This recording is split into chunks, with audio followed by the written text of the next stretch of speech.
लोग देश की सेवा करते हैं, कहीं ना कहीं उनके घर जो है हिफाजत में नहीं है। रिक्वेस्ट मैं यही करना चाहता हूँ सर, मतलब देखो कि मैं भगवान के लिए मैं माजूर चाहता हूँ। मैं यही रिक्वेस्ट करता हूँ सर, मतलब कि मैं एक छोटा मुलाजम हूँ और पब्लिक का सेवेदार हूँ। मेरी हेल्प की जाए। मैं कोई 2 नंबरी धंधा तो करता नहीं हूँ।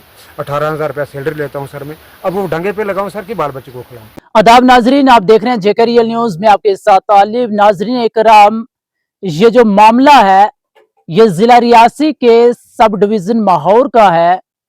यहाँ पर एक एसपीओ का कहना है कि वो जो है देश की सेवा करते हैं, लोगों की हिफाजत करते हैं, लोगों के घरों की हिफाजत करते हैं, लेकिन कहीं भी जो है उनका घर हिफाजत में नहीं है। कि एक एसपीओ ने मीडिया से बात करते हुए क्या कुछ कहा है।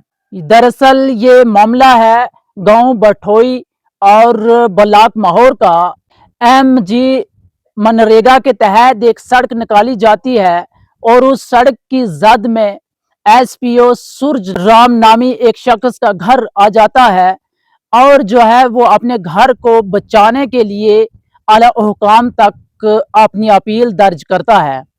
और वहां पर जब वो अपील दर्ज करता है तो वहां से जो है उसके घर की हिफाजत के लिए एक दीवार के लिए 3 लाख रुपया आता है। लेकिन 3 लाख रुपए का काम था ये। कहाँ आपके सामने ही है जनाब, आप देखो यहाँ।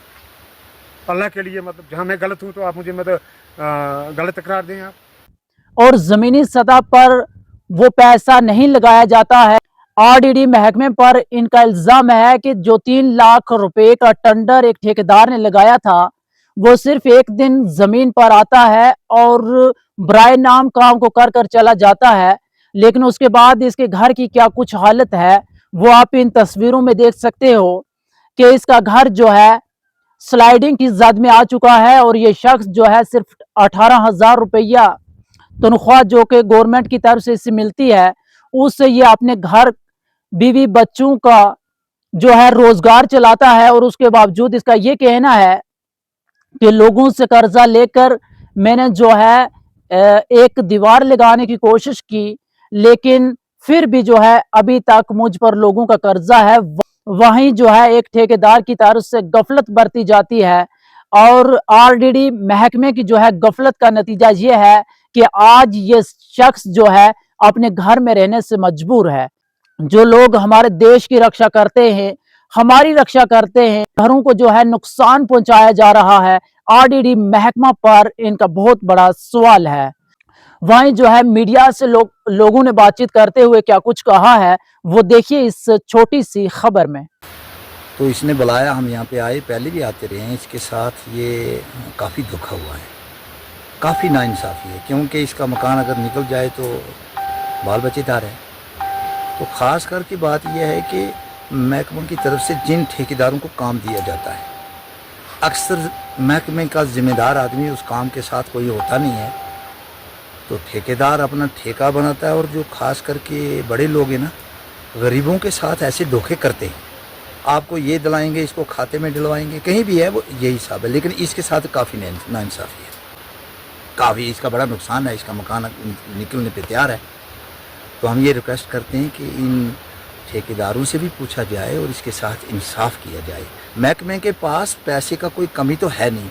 अगर महकमा अपनी तरफ से इसको 2-3 लाख रुपए दे दे तो इसका मकान बच जाएगा, वरना मकान को काफ़ी खतरा है, जो कि यहाँ सारे देख रहे हैं। पीछे से भी आ रहा है, आगे से भी निकल रहा है।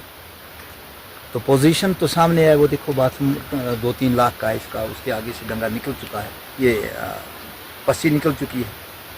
तो ये तो हमारे लड़कों ने आके इसका काम किया, पत्थर इसने डलवान करवाए तो डंगे बनाए, हमारे लड़कों ने बनाए हैं।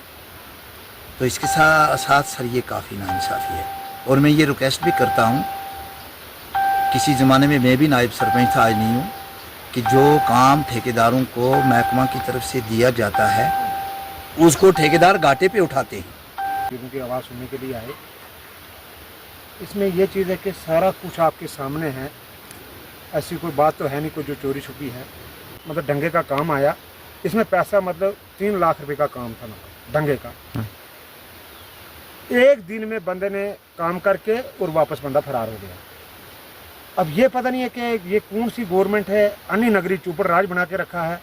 उसके बाद जब मैंने देखा, मेरी उस टाइम रियासी में ड्यूटी थी, मैं जब वापस घर में आया, मुझे फ़िक्र रही, मैंने अपने बच्चों की फ़िक्र रही। मैंने सोचा कि क्या पता मकान को डैमेज मत कर देंगे।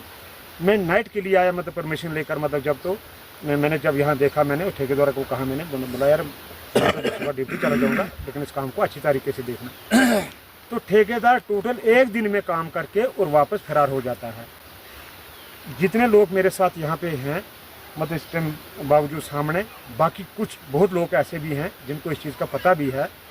तो 1 दिन में बंदा काम करके इस काम को ख़त्म करके वापस चला जाता है।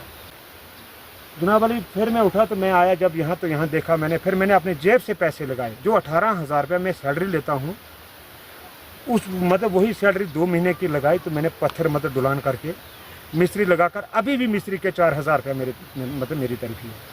अच्छा, बार बार ये मुसीबत बनती है, ये कौन सा ठेकेदार लगाएंगे, ये कौन से सिस्टम है, मतलब पता नहीं चल रहा। उसके बाद मैं एसडीएम साहब के पास गया। एसडीएम साहब ने ये चीज़ कही, मतलब मार्क की मतलब एप्लीकेशन वीडियो साहब को दे दी। वीडियो साहब उठा तो उसने जय साहब को के ऊपर दे दी। मैंने जय साहब को उसी टाइम मतलब ये कंफर्म कर दिया। मैंने बोला साहब, जय साहब जी, मैं आप मौके पर आएँ, वहाँ देखिए, आप पैमाश करें मतलब उसकी डंगे की कितना पैसा लगाया, क्या सिस्टम है। टस की मासी नहीं हुई। रिक्वेस्ट मैं यही करना चाहता हूँ सर, मतलब देखो कि मैं भगवान के लिए मैं माजरत चाहता हूँ। मैं यही रिक्वेस्ट करता हूँ सर, मतलब कि मैं एक छोटा मुलाजम हूँ और पब्लिक का सेवेगार हूँ, मेरी हेल्प की जाए। मैं कोई 2 नंबरी धंधा तो करता नहीं हूँ। 18,000 रुपया सैलरी लेता हूँ सर मैं। अब वो डंगे पे लगाऊँ सर कि बाल बच्चे को खिलाऊँ, जाऊँ कहाँ? यहाँ तो मैं डेरा उठाकर सर मुझे वहीं कमरा मतलब खाली कर दे तो मैं वहीं डेरा लगा दूँगा, बात खत्म है। जब तक रोड को ना खोला जाए, क्योंकि कुछ मफाद परस्त लोग हैं जो कुछ सामान लेना चाहते हैं, उसका तो बेड़ा जा रहा है सर। एसडीएम साहब से मैं एसडीएम साहब से, वीडियो साहब से ये गुजारिश करता हूँ, जितनी एडमिनिस्ट्रेशन है, जितने भी महकमे हैं, ऐसे लोगों के साथ इंसाफ किया जाए। गवर्नमेंट का नौकर है सर, 18,000 रुपये 24 घंटे खड़ा है, उसी पे बाल बच्चे को पाल रहा है। अब ये इसकी तामीर करवाए या बच्चों का खर्चा उठाए। चलो हम तो कुछ भी करते हैं, लेकिन ये तो बेचारा 24 घंटे खड़ा है, कमर बांध के, हाथ में हथियार लेके खड़ा है इस मुल्क हिंदुस्तान के लिए। इसके साथ इतनी महकमे की तरफ से नाइंसाफ़ी है, तो गरीबों का क्या हाल है? जो बंदा गवर्नमेंट की नौकरी कर रहा है और आज तक इसकी ये बात सुनी नहीं, किसी से चाय का कप भी नहीं पिया। अब एसपीओ को देता भी कौन है?